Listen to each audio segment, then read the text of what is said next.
Le culte du nu dans le théâtre underground, celui de la danse tribale, de la pauvreté, du rite, ce n'est pas seulement la nostalgie d'une innocence perdue.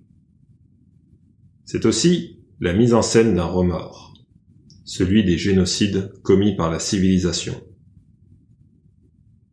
C'est la quête de la source perdue qui recélait la joie tragique du rituel. C'est la confession de la calamité originelle. Car leurs guerres, leurs camps de concentration, leurs millions d'âmes déportées ont dégradé, dépouillé le sol, devenu chair à machine.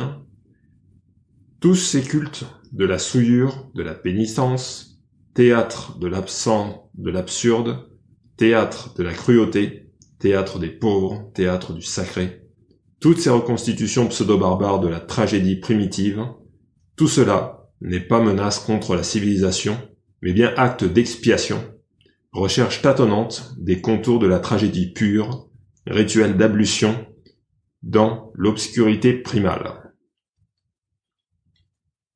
Les hurlements, les flagellations, dont ils s'accompagnent, sont des cris à l'adresse du Dieu perdu qu'ils avaient déclaré mort. Car le Dieu offert en pâture aux esclaves doit être bien mort, sinon il risquerait de changer de peuple élu. Les colonisés naissent conscients de cet état de choses, mais moi, j'ai mis 20 ans à l'accepter. Quand j'ai commencé, il y a 20 ans, j'étais persuadé que ce que je créais, ce n'était pas seulement une pièce, mais tout un théâtre. Pas seulement un théâtre, mais son environnement. Alors, le crépuscule ressemblait à une aube, alors tout paraissait simple. Nous allions de l'avant. Comme de nouveau, Adam, nourri de l'ignorance qui nous faisait nommer des plantes et les hommes, avec la conviction enfantine que tout le monde a son âge propre. Nous n'avions guère que des besoins d'enfants, et peut-être sommes-nous restés enfantins, puisque des fragments de cette promesse ont encore le pouvoir de nous surprendre.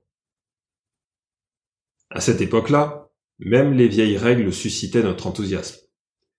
L'imitation n'était qu'une question de conviction pure. Nous, les acteurs, les poètes, nous nous pavanions comme de nouveaux Adams. Dans une nudité totale, car les décors, les costumes, les lumières étaient, à nos yeux, autant d'accessoires décadents, inutiles, autant qu'inaccessibles. La pauvreté, c'était un cadeau. Fait à l'imagination, la nécessité était réellement vertu. Nous montions nos pièces en plein air, dans une lumière naturelle, non travaillée, et notre sujet, eh bien, c'était l'homme, tout nu, tout cru. J'écris ceci aujourd'hui avec plus de lassitude que de fierté, car cette innocence a été corrompue, et la société a repris les choses en main. Dans ces pays nouveaux, l'art est un luxe, et le théâtre le plus superflu des arguments, des agréments. Tout état voit son image reflétée dans les formes qui séduisent les masses, comme le sport, image saisonnière, image d'amateur, mais par là-dessus, on retrouve toujours incrustée la vieille farce coloniale, celle du nègre hilar, du gratteur de banjo, du masque de carnaval, qu'agite le calypso ou la danse des limbes. Les artistes populaires se retrouvent piégés dans cet état, dans cette idée que l'État se fait du folklore. Car ils maintiennent l'imagerie coloniale et ne constituent pas une menace. Les arts populaires sont ainsi devenus synonymes d'une culture insouciante, conciliante, un prolongement du tourisme. L'État, on le sait bien, ne tolère rien qui ne soit commercialisable. Cela n'est certes pas ce que toute une génération avait envisagé il y a 20 ans. Une poignée de visionnaires puérils avait alors envisagé une république qui ne s'adonnerait qu'à l'art, puisque, aussi bien en ces temps-là, nous n'avions rien d'autre. Le théâtre était partout, nous environnait dans la rue, autant que dans les cuisines. À l'heure des lampes, mais rien de tout cela n'avait reçu l'onction solennelle de la culture. Nous reconnaissions l'analphabétisme pour ce qu'il était, un défaut, et non, comme le considèrent les révolutionnaires d'aujourd'hui, un attribut. La langue, c'était quelque chose qui se gagnait, nous n'avions pas le mépris de nous-mêmes, nous n'envisagions aucune vengeance. Ainsi donc, pour le jeune poète, le jeune acteur, la seule motivation était le savoir. Le peuple savait ce dont il manquait, et aucun imposteur n'était encore venu chanter ses louanges. Si les anciens dieux mouraient sur les lèvres des vieillards, c'était par leur volonté propre. Aujourd'hui, le nagra de l'anthropologue se charge de les ressusciter artificiellement pour les classer ensuite au rayon folklore des ministères de la culture.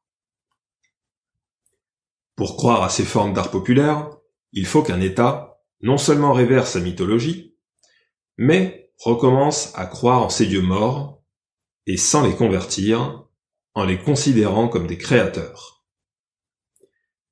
Mais dans le Nouveau Monde, quel homme, dont le Dieu unique est réputé mort, pourrait-il croire aux dieux innombrables d'une autre vie? Il faudrait pour cela que ces dieux soient une déclinaison anthropomorphique de sa volonté. Nos poètes, nos acteurs ne doivent pas seulement décrire la possession, ils doivent aussi la vivre. Sinon, il ne s'agirait plus d'un art, mais bien de blasphème. Et de blasphème, lorsqu'il est impavide, n'est plus qu'une attitude. Nous voici donc désormais parvenus à la phase dite africaine, avec nos malheureuses sculptures africaines, nos poèmes, nos costumes. Nos objets d'art ne sont plus des calices sacrés posés sur l'autel, mais des marchandises rangées sur une étagère et qui attendent le touriste. Cette noirceur romantique, qu'il célèbre, c'est une trahison de plus, commise cette fois par les intellectuels. Il en résulte non pas une chose qui nous serait propre, mais un spectacle nègre, tristement banal. Lorsque nous avons monté le chef-d'œuvre de Soninka, La Route, nous avons été pétrifiés par une vérité, aussi aveuglante que les phares meurtriers de ces manma-wagons, à savoir que notre frénésie porte un autre nom, et que c'est ce nom même qui, paradoxalement, sape tous nos efforts vers l'africanité. Nous avons essayé, comme le dit son personnage de professeur dans la pièce, de capturer le Dieu. Mais en nommant ce Dieu, nous, afro-chrétiens, nous l'avons fait fuir. Ogun, pour nous, c'était une idée exotique, et non une force.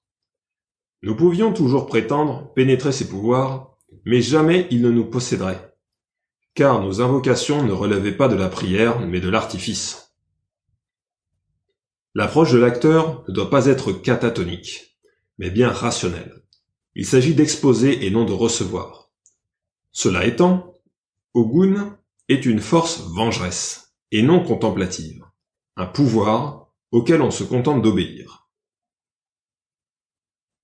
Comme le professeur, pire encore que lui, nous avions perdu les deux dieux, il ne nous restait que le blasphème.